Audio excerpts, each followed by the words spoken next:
The hours between 11 p.m. and 2 a.m. feel like the only hours that belong to you, and you guard them like a secret, even though the cost shows up every morning in the mirror. You already know you should sleep. This has nothing to do with knowledge. The alarm is set, the lights are off, and your thumb is still scrolling. You're trading tomorrow's clarity for tonight's tiny rebellion, and by the end of this, you'll understand the machinery behind that trade well enough to dismantle it. The term revenge bedtime procrastination surfaced from a Chinese expression, Ba Fu Sing Aye, that went viral around 2020. The revenge part is what matters. It implies a target, someone or something stole your daytime hours, and now you're getting even. The enemy is your schedule, your boss, your commute, the endless rotation of tasks that leaves you zero unstructured time between waking up and collapsing into bed, so you carve out freedom the only way left. You steal it from sleep. And it works. For about 90 minutes, it genuinely works. The house is quiet. Nobody needs anything from you. Your phone becomes a portal to content you actually chose, conversations you actually want, rabbit holes that feel like play instead of obligation. That feeling, unmonitored, unscheduled, entirely yours, is so rare during daylight that your brain treats it like oxygen after being held underwater. So why would you give that up for something as boring as sleep? Because your brain is running a rigged calculation. The reward of staying up is immediate, concrete, emotional. The cost of lost sleep is delayed, abstract, distributed across tomorrow's foggy decisions, and shortened patience and that third coffee that stopped working 2 months ago.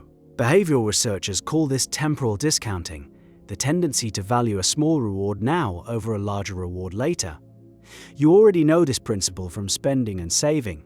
You just never applied it to the hour you fall asleep. But the discount rate gets steeper when you feel deprived. This is the part that changes the math entirely.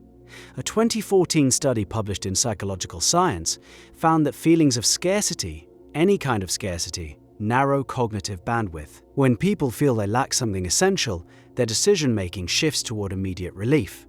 The researchers tested this with money, but the mechanism applies to time, autonomy, leisure. When your day gives you 0 discretionary hours, your brain enters a scarcity state around freedom itself. And scarcity makes you impulsive with whatever resource is scarce.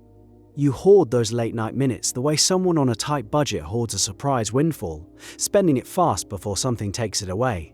Think about last Tuesday, or any weekday. You woke up, served the schedule, handled the demands, performed the roles: parent, employee, partner, commuter. Somewhere around 9 p.m., the last obligation lifted. 2 hours until a reasonable bedtime. 2 hours of autonomy out of 16 waking hours.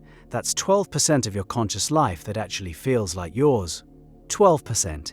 Your revenge bedtime habit is a rational response to an irrational ratio. The problem is that sleep deprivation doesn't subtract evenly from your day.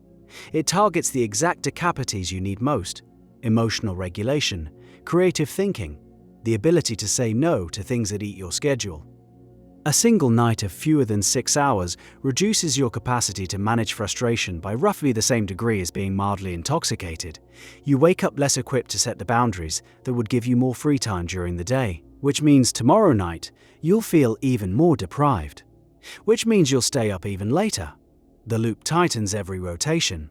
Less sleep, less capacity, less daytime autonomy, more revenge at night. A woman named Selin wrote about this cycle on a sleep research forum in 2021.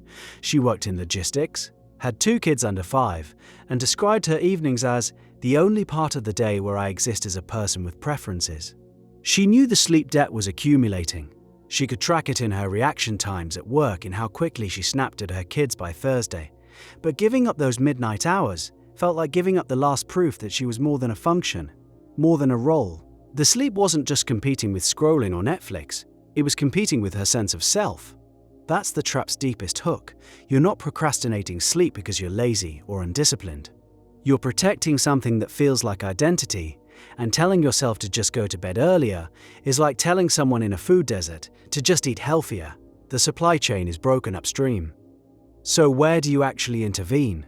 The researchers who study this most closely, Croes and colleagues at Utrecht University, found that self-control depletion across the day is the strongest predictor of bedtime procrastination.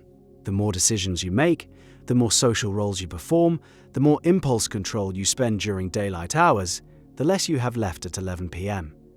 Your willpower tank is genuinely emptier at night. Trying to use discipline to get to bed is asking the weakest version of yourself to override the strongest craving of the day. The intervention that works targets the daytime, where you still have capacity. Specifically, it targets micro-recovery, short pockets of genuine autonomy embedded earlier in the day, even 15 minutes of unstructured time where you choose the activity and answer to no one, or walk with headphones, a chapter of a book in a parked car before going inside, 10 minutes of a hobby in the gap between dinner and bedtime routines. The content almost doesn't matter, the autonomy does. Croesus' follow-up work showed that participants who deliberately scheduled small autonomy windows during the day pushed their bedtimes earlier without being told to. They weren't trying to fix their sleep, they were feeding the hunger earlier, and the midnight binge lost its grip. There's a counter-argument worth respecting. Some people don't have 15 minutes of discretionary time during the day. Single parents working 2 jobs, caregivers with round-the-clock responsibilities, shift workers whose schedules are designed by an algorithm that optimize for throughput. For these situations, individual micro-recovery isn't the full answer. The deprivation is structural, and pretending a mindset shift will fix a systemic time deficit would be dishonest. If your schedule genuinely leaves zero margin, the first intervention is examining what can be renegotiated, delegated, or dropped entirely, even if every item feels non-negotiable. Often, one obligation in the daily roster is there because of guilt rather than genuine necessity, finding that one item is worth more than any sleep hygiene tip. But for most people watching this, the margin exists. It's just been colonized by obligation creep. Things that started as optional became expected, the extra task at work you took on temporarily 3 years ago, the social commitment that drains you but feels impossible to decline, the standard you hold yourself to that nobody actually asked for. Each one shaved 5 minutes off your autonomy budget, until the only surplus was after midnight. Here's what reclaiming even 30 minutes during the day actually does to your night. Your brain arrives at 11 p.m. Having already tasted freedom, the scarcity signal is quieter. The phone is still there, the shows are still available, but the desperation is gone. You're choosing to sleep instead of being robbed of wakefulness. The difference between those two experiences is the difference between fasting and starving. One is a decision, the other is something happening to you. You've probably noticed this on vacation or long weekends. You sleep earlier without trying.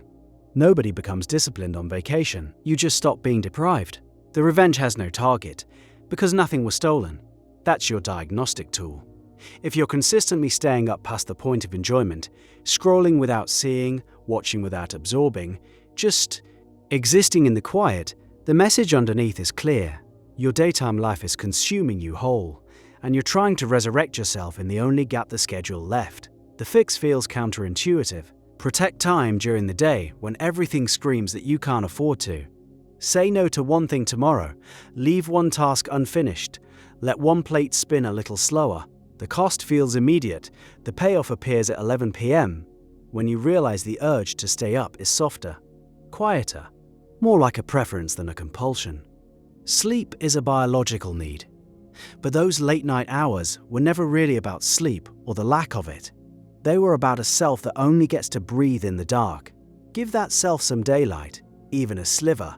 The revenge stops when there's nothing left to avenge.